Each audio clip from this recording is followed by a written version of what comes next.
Well, and I was saying, I don't know if I mentioned last hour that thank God for Secretary Pete. He is so good. Yeah. Did you see Chuck Todd saying about, well, the supply chain thing and the ports and, why now? Why didn't you do something 6 months, a year ago?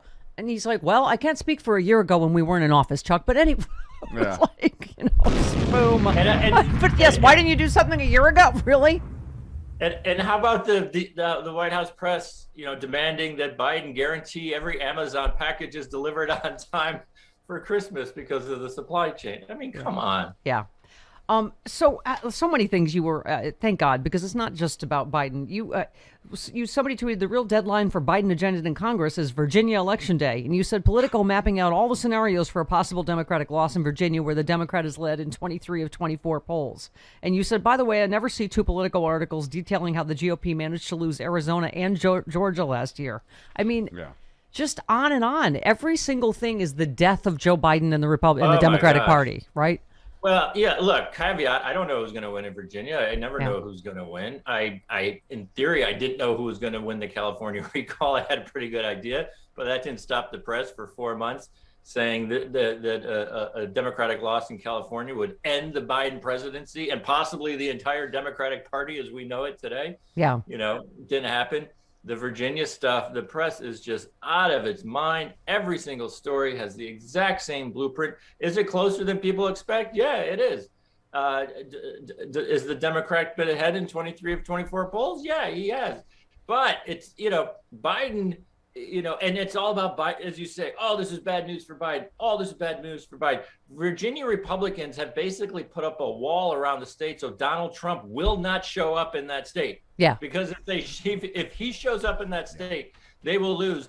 If Republicans did win, guess who would get the credit? The media credit. Donald Trump. Every prominent Democrat is going to Virginia. I assume Biden will go to Virginia, but it's bad news for him. Meanwhile, there are two gubernatorial races in two blue states this year. The other is New Jersey, where Phil Murphy is about to become the first Democrat to be reelected in 30 or 40 years. That's not a story. That doesn't reflect anything about Joe Biden. That doesn't reflect anything about the state of the Democratic Party. Oh, if you only the whiff of a Dems in disarray story gets the press excited. Oh, if you watched Meet the Press yesterday, 2022 has already happened and the Democrats have already lost a huge and you know landslide. What?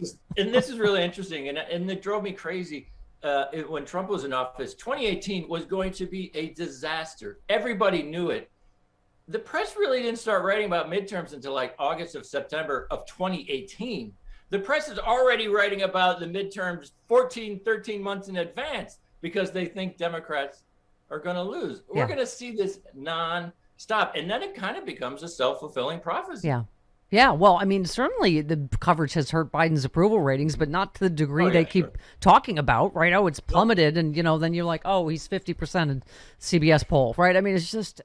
Eric, thank you for the public service of your piece, Media Fail. Americans have no idea what's in Biden's Build Back Better bill. You said, you said New York Times has done a dismal job explaining what's in it. Instead, they've been led around by the GOP and obsessively focused on the price. You said leaning into the doomsday narrative that Biden's agenda and presidency is slipping away as Democrats work to pass both a huge infrastructure bill and an even bigger social spending bill. They say focusing instead on its cost and obsessively documenting the vote counting process, the press has simply walked away from its job of explaining legislation. A new CBS poll confirms how little information voters are getting about Democrats' hallmark domestic bill, which has been in the news for most of the year. Some of the very popular programs, expanded Medicare, family leave, lowered prescription costs, are among the least heard about. Only 10% of Americans say they know a lot about what's in the bill. It's the more than $3.5 trillion price tag that Americans had heard about. Not surprisingly, the overall bill is a lot more popular among people who know what's in it. Yeah. CNN actually claimed there were too many popular items in the bill, thereby causing voter confusion. I mean, this really is an epic fail when you look at I mean, can I have my fun facts? Thank you, Eric, because I don't think anybody but you has laid this out. I think Michael Hiltzik in the LA Times finally did. But creating universal pre-K program for 3 and 4-year-olds, making sure low and middle income households pay no more than 7% of their annual income on childcare for kids up to age 5, funding the construction and remodeling of childcare facilities, as well as raising the wages of childcare workers, making community college tuition free for 2 years, providing federal paid and medical leave for up to 12 weeks, allowing families to receive a child tax credit totaling $3,600 for each child under the age of 6 and $3,000 for each one under the age of 18, allowing allocating $35 billion for child nutrition programs, which would allow nearly 9 million more children to receive free school meals, adding dental, vision, and hearing benefits to Medicare. There you go. But you say the press continues to do the Republicans a favor by just not. Because, and this is why Republicans are terrified it's going to pass, because like the Affordable Care Act, people are going to find out what's in it and they're going to love it. Right? Yeah. It's a few things on it. It's basically the New Deal. I mean, this is the most transformative piece of social spending this country has ever thought about. I will fully admit, I didn't know half that stuff was in it when I started researching that article, and you and I consume news for a living. Bernie Sanders put out an excellent statement over the weekend, hitting the press for refusing to do this. And, all the blue check reporters on Twitter said, it's bad messaging. You can't blame us. From what I heard on a couple people gave me a heads up this morning on CNN, was very indignant, and they put together a reel of all the times they've covered the policy of the Build Back Better bill. And, that's fine. Go back and look at Nexus and see how many times CNN only referred to it as a $3.5 trillion spending bill. I guarantee that's 100 to 1 in terms of the times they actually spelled out what it is. And the press referred to it as 3.5 trillion and would even say it's over 10 years. I guarantee you, because the news is confusing and people don't have time to sift through this. There's debt, there's all these headlines about the debt ceiling, right? And the debt ceiling has to be met. I guarantee you there's a chunk of Americans who think the debt ceiling is going to be, we're missing the debt ceiling because Democrats want to pass the $3.5 trillion bill. And that's all due this year. Where are we going to come up with $3 trillion this year? And that's what Republicans want you to think.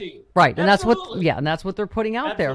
I mean, Hiltzik says paid leave could be the Democrats' Social Security for the 21st century, a highly visible program that responds directly to work and care challenges that disproportionately confront Democratic voters, yet are universal to working families. And as Michael pointed out in that excellent piece, this is an investment bill.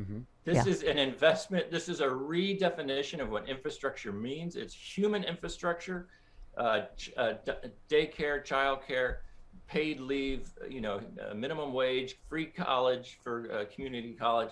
It would transform the way this country operates. And if you look at the polling, most people agree with it. But also, as CBS said, most people have no idea. And this is a bill that has been in the news for 8 months. And the press turns around and says, well, Biden isn't selling it. Well, Democrats aren't selling it. Give me a break. Right. Give me a break. The press is just echoing the price tag because that's where the Republicans want to focus. And if I hear one more person, Eric, go, why does the president just get in a room with people? Just get in a room and make this happen. Like, he can magically hypnotize Joe Manchin and Kyrsten Sinema. I mean, when they talk about LBJ, do you know how many seats LBJ had in trust me, it's my dad's era. Do you know how many seats he had in the House and in the Senate? Oh, my God. I mean, we have, 3 or 4 in the House? We don't even really have the Senate because of Manchin and Sinema. It's just we have zero margins. And I don't know, again, unless there's some way to, trank dart Joe Manchin and Kyrsten Sinema. Yeah, and the other part that's just I don't even bother complaining because that ship has sailed. In terms of the coverage of the Build Back Better and the infrastructure, the fact less on the infrastructure, but Build Back Better, the entire Republican Party opposes this wildly pop. That's why it's so hard. In the old days, you could pick up 5 or 7 in the House when we had a normal functioning 2-party. If a party put forward a bill this hugely popular, the emphasis would be, why is the party in opposition opposed to this wildly popular bill? That doesn't even get Eric, you and I have never given homework. We're giving homework right now to the press because, as the president says, 2 people This is not Democrats in disarray. This is two people. Lindy Lee says less than 3% of West Virginia's workers are in the coal industry. That's just 23,781 miners. Our planet of 8 billion people is going up in flames because of the small handful of mine owners who line the pockets of Joe Manchin. The tragedy is breathtaking, literally. Paul tweets, just saying, Sinema took $750,000 from pharma and then voted no the next day. The dirt is right in front of our eyes, but for some reason, no one is doing anything about it. How about you talk about what, that, put the pressure on, the senators that are holding this back and why. We're not going to get climate change stuff because Joe Manchin, right? We're not going to get, negotiating drug prices because of what the money Kyrsten Sinema's taking. That's what the media should be focusing on. Everyone was thrilled when, we won the Georgia runoff and the Democrats got the Senate, but it was just never going to be a Democratic Senate in any traditional sense, just because of Manchin and then the Sinema charade, whatever's going on there. Put the focus where it needs to be. We're way long. I'm sorry, Eric.